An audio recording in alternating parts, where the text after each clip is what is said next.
Fecha aqui.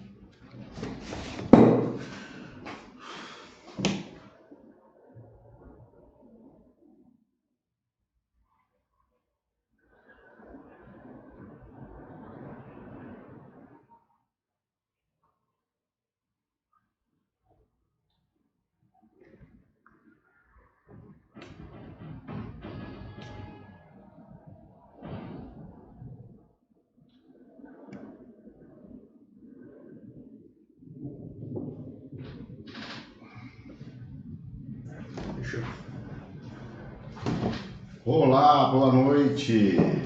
Muito bem-vindos a mais um encontro semanal com o Doutor Sistêmico, falando sobre leitura facial, leitura corporal, leitura sistêmica. Você é um privilegiado de poder estar acompanhando esses momentos fantásticos. Estamos na 4ª live. Nós tivemos a última semana passada, que foi maravilhosa. E estamos, então, nesse exato momento, entrando na 4ª aula, na 4ª live, no 4º encontro. E hoje nós vamos continuar falando, claro, sobre leitura corporal, mas voltada ao atendimento ao seu cliente. Claro que quando eu menciono como melhorar e atender o seu cliente, eu posso também estar falando de qualquer tipo de interação social. Não somente no relacionamento com o seu cliente, mas também no relacionamento diverso, no relacionamento interpessoal propriamente dito. Então, obviamente que nós vamos sempre estar aqui mencionando o relacionamento com o cliente, mas óbvio que nós estamos expandindo, nós estamos generalizando a ponto de você poder utilizar esse conhecimento, utilizar esta capacidade para, de alguma forma, trabalhar seus relacionamentos diversos, né? Um relacionamento com qualquer outro tipo de pessoas. Então será uma alegria, né? Um privilégio, uma satisfação poder estar junto com vocês e poder contribuir com vocês nessa roda, nesse flow, nesse fluxo nos relacionamentos. Hoje, o nosso maior desafio hoje da humanidade está centrado nos relacionamentos. As pessoas têm muita dificuldade de se relacionar. E nós sabemos que as portas que se abrem e o nosso crescimento, a nossa evolução como indivíduo depende muito dos relacionamentos, ok? Então nós vamos tratar aqui, e eu já quero começar falando um pouco da importância do contexto social e cultural dentro dos relacionamentos. Se você ignora a cultura e o contexto social dentro do relacionamento, eu vou afirmar para você que você terá muita dificuldade em lidar com algumas personalidades e alguns tipos de pessoa. Nós sabemos, por exemplo, aqui no Brasil, que o contexto sociocultural brasileiro está muito ligado a embates e a quebra de vínculos em relação à família, pai e mãe. É historicamente sabido que desde a colonização do Brasil, nós temos uma grande questão a ser resolvida, que é a da orfandade. Nós sabemos, dentro da cultura em que nós fomos colonizados, que muitos pais perderam filhos, filhos perderam pai, e isso na estrutura da sociedade brasileira traz um reflexo até hoje, a ponto de nós não termos um padroeiro. Na verdade, nosso padroeiro é uma padroeira, é uma mãe, né? Que a padroeira, o padroeiro do Brasil é uma mulher com uma criança nos braços, sem a companhia ou a parceria ou a proteção de um pai. Então, esse é um dos retratos sociocultural do Brasil. Então, nós vamos perceber que o Brasil é um dos países mais violentos, é um dos países, por incrível que pareça, com mais problemas de preconceito, né? Exploração, violência, rejeição, abandono, orfandade. Nós temos um índice muito alto de violência familiar, ligado à violência sexual também, os vícios. Então, essa incongruência sociocultural do Brasil me traz um formato, me traz uma característica, me traz um perfil de indivíduo que eu preciso me relacionar. Então, olha que interessante. Eu trabalho com leitura facial e com pessoas há alguns anos, né? Nós temos utilizado os atendimentos para fazer ciência, para fazer laboratório. E isso que eu estou falando com vocês, eu venho identificando há alguns anos, né? Então, dentro da sociedade brasileira, eu estou falando agora, né? Do histórico sociocultural brasileiro. Então, definindo esse perfil de pessoas na minha nação, sendo eu também um brasileiro, um patrício, um compatriota, eu entendendo esta plataforma, esse pano de fundo histórico-social, eu consigo me relacionar melhor com as pessoas deste país. Agora, como me comunicar efetivamente com essa nova conjuntura social, com esse resultado de personalidade de pessoas que, na verdade, pessoal, o brasileiro, isso para vocês entenderem um pouquinho, está totalmente ligado à leitura corporal. O brasileiro é viciado em afetividade. Vou repetir. O brasileiro é viciado em afetividade. E eu quero generalizar, claro que eu não posso definir todas as pessoas do Brasil, mas eu estou fazendo um consenso, né? Que a maioria da população brasileira tem uma grande necessidade de afeição. Diferente de outros países, o Brasil, você vai perceber que quando você não elogia, não reconhece as habilidades, capacidades, qualidades adjetivas de algumas pessoas, elas ficam magoadas. Elas têm a tendência de perder a amizade com a pessoa que não reconhece as suas habilidades, capacidades, né, realizações. Por quê? Porque há uma carência afetiva e isso é um histórico, como eu falei para vocês, desde a colonização. Agora, eu como expert, eu como alguém que desenvolvo a minha capacidade de comunicação, eu preciso discernir, eu preciso identificar isso e aprender a me comunicar com esse tipo de pessoa, com essas pessoas, ok? Então, hoje nós vamos tratar muito sobre isso. Eu separei para vocês, e eu quero que você identifique que as características da sociedade brasileira, eu escolhi 7. E eu quero que vocês viajem comigo, percebendo as pessoas que estão ao seu redor, né? Então, são 7 características emocionais que eu posso ver claramente em um típico brasileiro. Voltando, não podemos generalizar, mas podemos tirar um consenso de tudo isso. Primeiro, o abandono.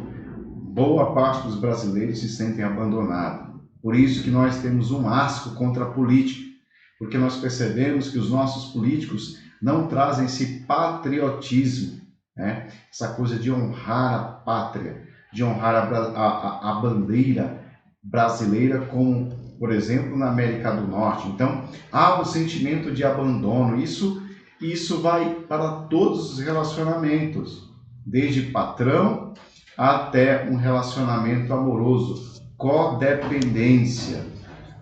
É um outro aspecto, carência afetiva, que eu já falei, o medo do amanhã, a exacerbação do passado, que está ligado à depressão, a exacerbação do futuro está ligado à ansiedade, e a desilusão da vida, que nós temos visto muito a questão do suicídio, né? São pessoas que olham para a vida e vê um montante de nuvem cinza, onde não há esperança nem razão para viver. Claro que isso é um acúmulo de todas estas qualidades de emoções, as quais o típico brasileiro leva dentro do seu ser, do seu coração. Agora, uma coisa que poucos sabem, e eu vou trazer esse conhecimento para você agora, mas a maioria das pessoas não sabem disso, a maioria das pessoas não tem consciência do que eu vou falar agora, e por isso perdem parte da sua vida, perdem parte da sua motivação, perdem essencialmente muito tempo por não ter esse conhecimento, por ter ignorância em relação ao que eu vou falar agora, e você é um privilegiado de entender, a partir desse momento, esse conhecimento, é que nós fomos criados e na essência de quem nós somos, a essência do propósito em que o Criador decidiu, pelo modelo de nos criar, nós somos a sua imagem e semelhança, ou seja, nós somos uma cópia de Deus. Quando o Criador diz que façamos o homem à nossa imagem e à nossa semelhança, e aí está diretamente ligado com a leitura corporal, esta informação, esta definição de imagem e semelhança traz a essência de Deus dentro desta criatura. E você vai perceber uma coisa muito interessante.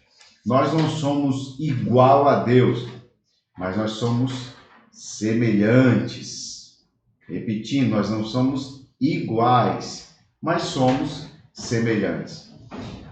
A semelhança, você vai entender, vai perceber, principalmente na Bíblia, que Deus Pai sempre traz o senso de responsabilidade e razão para a tomada de decisão. Veja que os 10 mandamentos foi Deus que definiu, são regras que Deus definiu. As festas judaicas, as festas de lua nova,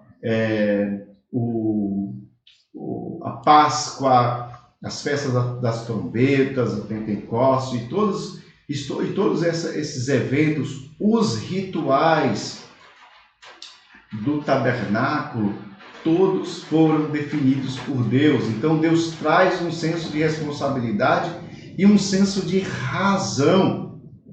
Por quê? Se Deus é Pai, Filho e Espírito Santo, é a Trindade, e se o homem foi criado à imagem e semelhança de Deus, então isso significa que no homem existe a marca da Trindade. Então veja bem, Deus traz o senso de responsabilidade e razão. Já o seu Filho Jesus, você vai olhar e ler o Novo Testamento, ele traz a sensibilidade fraternal da emoção e do sentimento. Quando se fala de Cristo, fala de sentimento de amor, de compaixão, de bondade. Então, enquanto o Pai traz o senso de responsabilidade, direção, razão, o Filho traz o senso de emoção, traz o senso de sensibilidade, sentimento. E o Espírito, diferente do Pai e do Filho, ele traz a sensação e o poder de realização. Você vai perceber que quando a Bíblia ela cita o Espírito Santo, ele sempre está em movimento. Inclusive, o símbolo do Espírito Santo é fogo, água, vento, né? Pomba. Ou seja, o Espírito sempre está em movimento, fala de ação. Então aí nós temos algo muito interessante. A essência humana é formada de razão, emoção e ação. Por isso que nós somos a imagem e a semelhança de Deus. Porque Deus, o Pai, senso de responsabilidade e razão. O Filho, sensibilidade fraternal, emoção, sentimento. O Espírito, ação, movimento. Então, eu e você teremos um comportamento padrão de imagem e semelhança de Deus, que é razão, emoção e ação.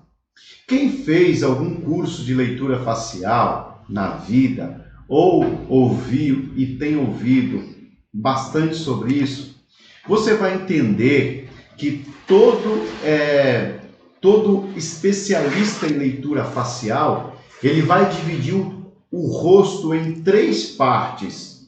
Olha como que o que eu estou falando para você tem a ver. Eu estou dizendo que nós somos imagem e semelhança de Deus e que Deus Pai, Filho e Deus Espírito Santo, cada um se manifesta em um contexto. Deus sempre se manifestando a partir da senso de responsabilidade, da razão. Jesus, a sensibilidade fraternal, emoção, sentimento, paixão. E o Espírito a partir da ação, do movimento. Os especialistas em leitura facial, eles dizem que o rosto é dividido em 3 partes. A parte da razão, a parte da emoção e a parte da ação. Então eu consigo entender que dependendo do seu formato de testa, você será uma pessoa mais racional ou mais emocional. Dependendo do seu formato de nariz, você vai ser uma pessoa com a emoção mais forte ou uma emoção de passividade. Dependendo do tamanho do seu queixo, eu vou definir o poder de ação que você tem e daí se constrói a capacidade de fazer uma leitura corporal. Mas não para por aí. O nosso corpo, no caso da leitura corporal, também se divide em cabeça, tronco e membros. E eu sempre trago aqui uma reflexão interessante de um grande neurocientista chamado Paul MacLean. O Paul MacLean, ele trouxe um conceito científico do cérebro triuno. E ele diz que nós, evolutivamente, desenvolvemos 3 cérebros. Ele chama o primeiro cérebro de reptiliano, o segundo cérebro de sistema límbico e o terceiro cérebro de córtex, ou córtex pré-frontal. Desculpe. De novo, voltamos àquele entendimento de ação, emoção e razão.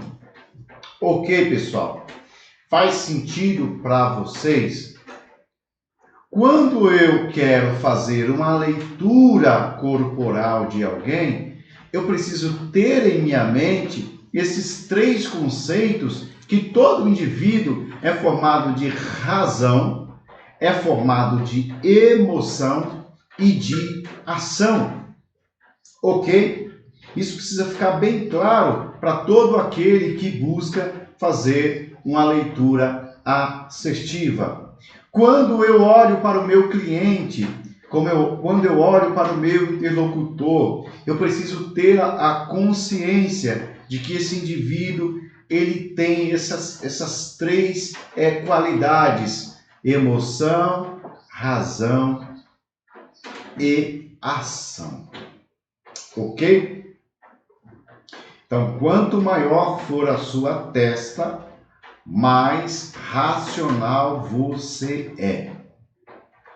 Quanto menor a sua testa, há maior probabilidade de você ser emocional. Quanto maior a sua bochecha, por exemplo, mais emocional, mais facilidade de lidar com a questão afetiva você tem. Quanto maior o seu nariz, mais poder de ação na questão emocional você tem. Uma pessoa que tem o nariz grande, tem um nariz com um formato maior, isso significa que essa pessoa tem uma capacidade de liderar nas questões emocionais. Por quê? Porque o nariz fica na região da emoção. Agora, veja que interessante, você vai perceber que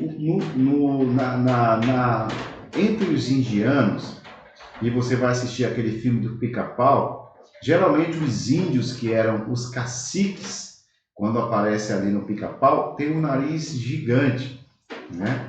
E não é à toa que a Disney trouxe esse formato nos personagens.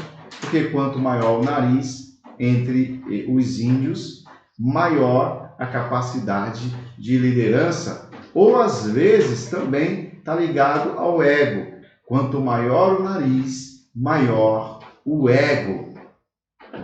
Então, essa leitura é importante. Quanto menor o nariz, menor o ego, menor a capacidade de ação na questão das emoções. Vocês vão perceber, pessoal, e eu quero chamar a atenção de vocês, a história do rei do pop, Michael Jackson. Vocês vão perceber que o rosto, as características faciais do Michael Jackson, quando ele começou a carreira, era uma. Na metade da carreira em diante, era outra totalmente diferente. E a carreira, o desenvolvimento da carreira do rei do pop também foi outra. Vocês vão perceber que o Michael Jackson tinha um nariz expansivo, um grande nariz largo, né? E o Michael Jackson desenvolveu a sua carreira de uma forma extraordinária. Porém, quando ele fez a cirurgia do nariz, e eu estou focando aqui a cirurgia do nariz, você vai perceber que começou um processo de falência. E isso não é uma coisa estranha no mundo da leitura facial.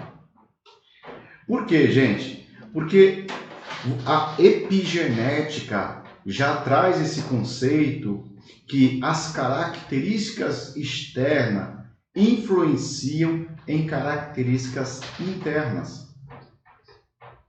Nós conhecemos a Amy Cuddy, né? Que é uma americana, uma socióloga americana, que escreveu um livro fantástico chamado Poder da Presença.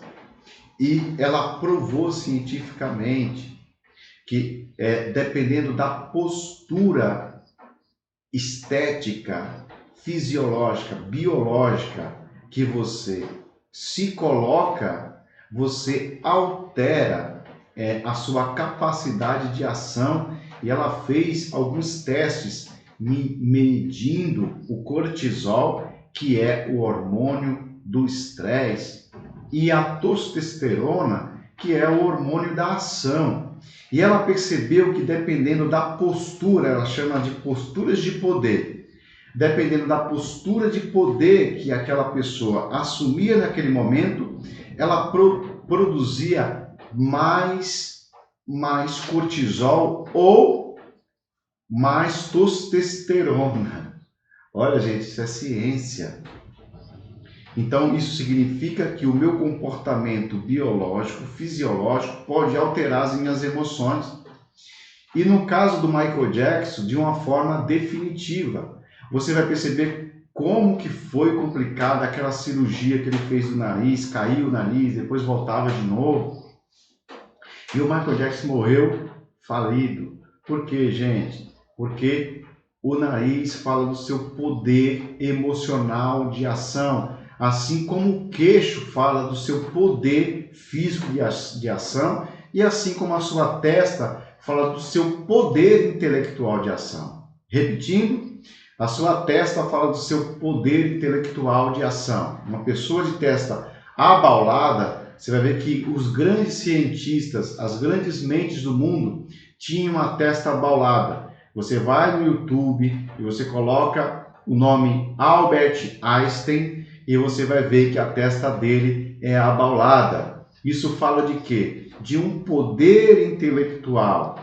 Cada formato de testa me traz uma informação de que tipo de ação intelectual este indivíduo ele demonstra diante dos desafios intelectuais. O nariz traz, ao contrário, esse poder de ação emocional, como esse indivíduo se comporta emocionalmente quando ele precisa agir. Então, o nariz traz essa identificação. E o queixo? Quanto maior o queixo do indivíduo, maior o poder de ação física. Você percebeu? Não sei se vocês perceberam, mas no MMA, que é aquele campeonato de artes marciais mistas, a maioria dos lutadores de MMA tem um queixo quadrado, um queixo grande. E você vai perceber que para aniquilar o seu oponente, a ideia no MMA é acertar o queixo. Pegou o soco no queixo, toda a ação física daquele oponente é quebrada. Por que que esses lutadores têm um queixo muito grande? Porque são pessoas que se dedicam e têm uma habilidade física fora do comum. Dificilmente você vai ver numa luta de artes marciais mistas alguém com um queixo retrognato, aquele queixo para dentro, né? E geralmente essa pessoa não tem um poder de ação física tão forte como alguém que tem um queixo grande. Quanto maior o queixo, mais capacidade de ação física essa pessoa tem. Agora, tem pessoas, gente, que tem um grande queixo, mas tem uma testa pequena. Ou seja, são pessoas que agem muito, mas pensa pouco.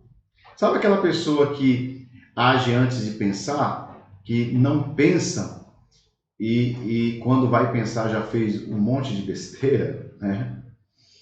Então, essa é uma leitura que você pode fazer. Então, se eu for contratar, pessoal, eu vou fazer uma contratação e eu preciso de pessoas para carga e descarga. Quem que eu vou escolher? Claro, eu vou escolher as pessoas do queixo, de um queixo grande, né? De um queixo expansivo. Quanto maior o queixo, mais capacidade física eu vou encontrar nessa pessoa. Então, numa entrevista de emprego, eu vou identificar pelo queixo que essa pessoa que está diante de mim tem uma grande capacidade de ação física. Claro, nós temos as pessoas que têm o nariz romano, sabe aquele nariz grandão, romano, reto? As pessoas que têm o nariz romano e têm um queixo grande, são pessoas que conseguem equilibrar a emoção com a ação.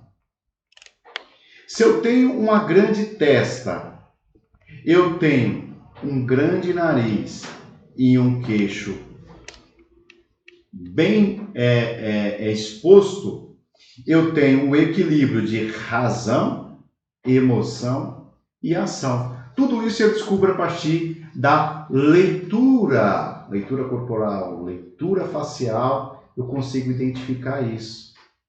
Rostos quadrados, rostos redondos, rostos ovulados. Tudo isso me traz o que, pessoal? Me traz informações. Desculpem. Me traz informações. Se você for procurar alguém para trabalhar a questão do visagismo, e o visagista, ele faz esse equilíbrio, né? Então, eu já conheci pessoas que fez uma cirurgia no queixo, para colocar o queixo para fora. E a partir dessa cirurgia, essa pessoa criou um poder de ação maior. Tem pessoas que, utilizando o formato dos cabelos, elas aumentam ou diminuem a testa, trazendo aí uma capacidade maior de raciocínio, né? Pessoas também que a questão do nariz, outros diminuíram, outros aumentaram, alguns tiraram aquela lombadinha que tem aqui, né? Vocês vão perceber que a pessoa que tem aquela lombadinha aqui são pessoas muito teimosas. Isso mesmo, pessoas teimosas. Quanto maior aquela lombadinha aqui, mais teimosia essa pessoa tem. Então, pessoal, todo formato do nosso corpo traz uma informação. O que nós precisamos é apenas saber ler isso, saber desvendar quem está diante de nós. E isso facilita muito os nossos relacionamentos. Na profissão, então, nem se fala. Na questão dos nossos clientes, nós conseguimos uma facilidade enorme de lidar com ele, de alinhar as expectativas do nosso cliente, né? O que é que eu ganho com isso? Eu ganho automaticamente a capacidade de ampliar o meu network e de alcançar um número maior de pessoas e aprender a lidar de uma forma mais profunda com elas. Porque, gente, a arte de lidar com pessoa é o que há de mais requisitado no mundo hoje.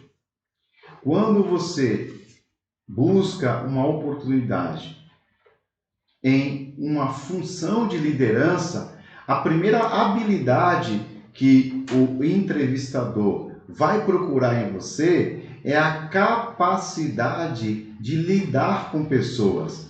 E é interessante que quanto mais eu aprendo a lidar com pessoas, mais eu aprendo a lidar comigo mesmo. O contrário também é verdadeiro. Quanto mais eu aprendo a lidar comigo, quanto mais eu utilizo a leitura corporal para uma autoleitura, mais capacidade eu tenho de interpretar as emoções daquele que está diante de mim. Então, o processo de leitura, ele agrega não somente um conhecimento para o outro, mas principalmente um conhecimento interno, um conhecimento pessoal, um autoconhecimento.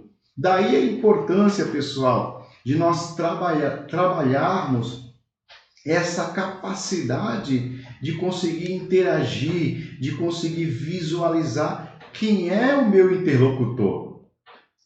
Com a experiência que nós temos estes anos, sabe o que eu percebi? Que até mesmo os casais não conseguem, o casal não sabe quem é o seu companheiro depois de 20, 30, 40 anos. Não consegue discernir. Eu atendo pessoas que não conhecem o marido não conhece a mulher, justamente por essa dificuldade que o ser humano tem. Isso ocorreu ao longo dos anos, e eu falei no início, na abertura do vídeo, né? O porquê de tudo isso, que é uma questão sociocultural, falando aqui do Brasil, é uma questão sociocultural, que acompanha a sociedade ao longo de todo esse tempo, ao longo dos anos. Então, quando eu crio essa capacidade de interação, capacidade de interpretar aquele que está diante de mim, gente, o ganho é gigantesco. O ganho é descomunal. O ganho é sem limites. Por quê? Porque eu consigo lidar com todo tipo de personalidade. Você já conheceu alguém que fala dessa seguinte expressão: ah, o fulano é muito difícil de se lidar. Ah, é muito difícil lidar com o Beltrano. Ah, aquela pessoa não dá. Eu já conheci pessoas que perderam grandes oportunidades em grandes indústrias aqui da região porque não souberam lidar com o seu chefe. Eu atendi uma menina que terminou a faculdade e alcançou uma função muito alta dentro de uma grande empresa, mas que pediu a conta. E quando ela pediu a conta, ela veio me procurar e eu fiquei estarrecido com o motivo da saída dessa pessoa que alcançou aí dentro de 12 anos trabalhando, entrando como estagiário, e quando chegou a um nível alto de hierarquia nessa indústria, simplesmente pediu a conta. Qual foi o motivo? Dificuldade, incompatibilidade de gênero. Ou seja, ela disse que o chefe falava muito alto. Ok? Eu não estou aqui afirmando, gente, que falar alto, ser agressivo, é uma coisa positiva. Porém, eu estou dizendo aos senhores que nós temos indivíduos de diversas personalidades. Por exemplo, tem pessoal do Nordeste que fala alto naturalmente, pessoal do Maranhão, pessoal do Ceará, eles falam alto naturalmente. É cultural do nordestino, mas principalmente esses dois estados que eu falei para vocês, falarem alto. Agora imagine você tendo um chefe cearense, né? Além, talvez ele realmente seja arrogante, e a naturalidade de falar alto vai trazer essa realidade que aí você deve estar no controle, porque inteligência emocional é justamente isso, é você ter a capacidade de lidar com a emoção alheia, e não somente lidar com a emoção alheia, mas com a sua própria emoção, porque você pode se tornar um influenciador ou um influenciado. Como que eu me torno um influenciador? Eu contei uma experiência e, na verdade, eu contei aqui um caso em uma situação, né? E eu vou aqui repetir, só vou mudar aqui os personagens. Imagine você entrando em uma lanchonete. Você vai tomar um café, né? Se for em São Paulo, você vai tomar um café com pão na chapa, né? Ou tomar um chimarrão, se for no Rio Grande do Sul, enfim. Você vai entrar na lanchonete e você todo feliz, todo alegre, todo contente, porque a sua vida está maravilhosa. Você pede um café ou pede qualquer coisa para aquela atendente e ela responde a você de uma forma grosseira, né? De uma forma rude. E aí, qual que é a tendência? A tendência é que você exerça o seu direito de consumidor e você vai procurar o gerente daquela padaria ou daquela cafeteria e você vai fazer o quê? Vai reclamar, vai ficar chateado, vai sair dali. E o que aconteceu com você? Você foi influenciado emocionalmente por uma pessoa que você nunca viu, que você não conhece, que é a atendente da padaria, que por não lhe tratar bem, ela influenciou você emocionalmente e você perdeu o seu dia. Olha como você pode ser influenciado. Boa noite, Dr. Jacques, bem-vindo. Olha como você pode ser influenciado. Então eu preciso ser o senhor das minhas emoções.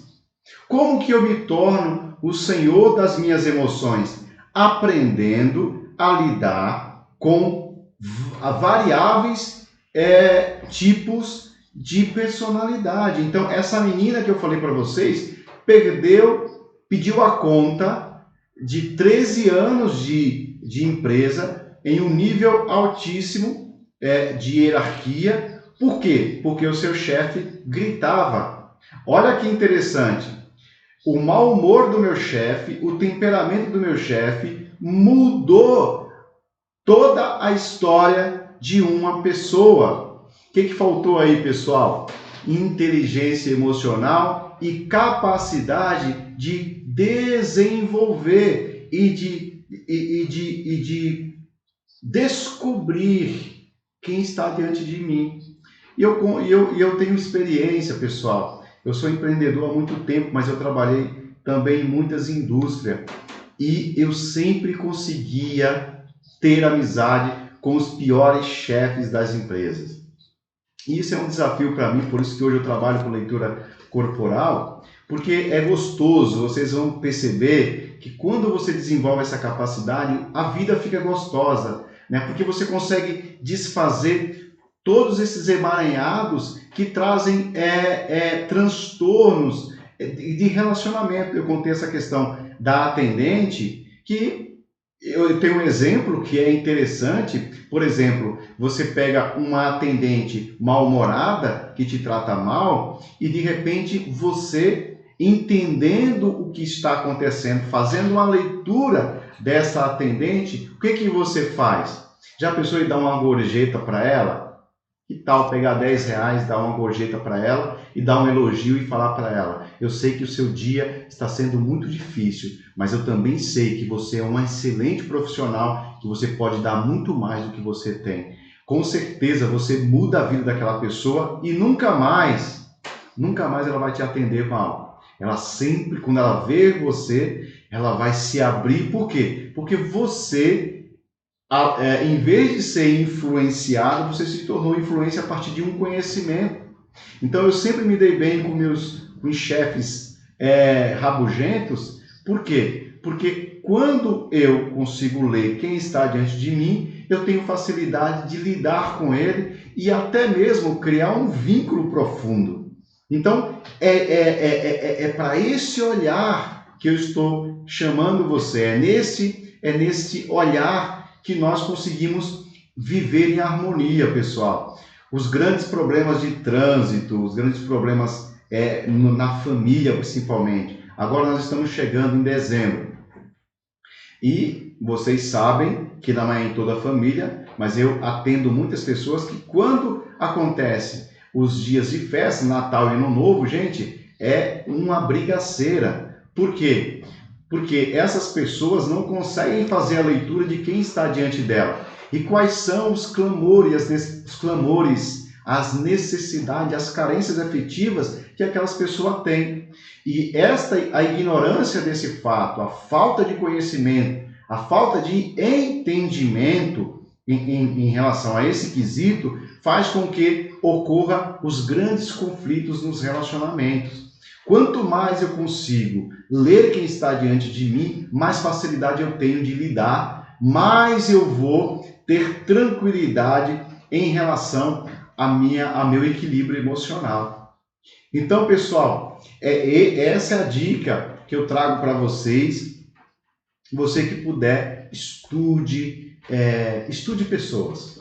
Você, qualquer tipo de profissional, estude pessoas. Aprenda a ler pessoas, seja qual for a sua profissão, e você vai perceber como a sua vida vai dar um giro de 360 graus para algo muito positivo. Se for solteiro, você vai lidar muito bem com o sexo oposto. Se for empreendedor, vai lidar muito bem na contratação e na liderança dos teus subordinados. Se for uma mãe, vai lidar muito bem com os filhos, com o marido. Se for um pai, enfim, são infinitas possibilidades dentro desse conhecimento, e eu espero ter compartilhado com você um pouquinho do conhecimento que nós acumulamos ao longo desses anos que nós temos trabalhando com essa técnica e com esse conhecimento chamado leitura corporal. No próximo dia 28, agora, nós temos uma turma, a última turma desse ano. Se você se sentir confortável de fazer parte dessa turma, é o meu convidado. Dia 28, vai ser no sábado, no Hotel Mercury aqui em Itajaí. Você é meu convidado, seja quem você for e em qual estado você estiver, será uma turma presencial e eu convido você, será maravilhoso. Gente, um abraço para vocês, prazer estar com todos aqui, tá? Todos que entraram, não vou citar aqui nome por nome, mas foi uma alegria poder compartilhar esse conhecimento com você. Espero você até na próxima semana. Um abraço, acompanhe-nos nas redes sociais, sempre estaremos lançando algum vídeo relacionado à leitura corporal. Um abraço, sucesso, tudo de bom.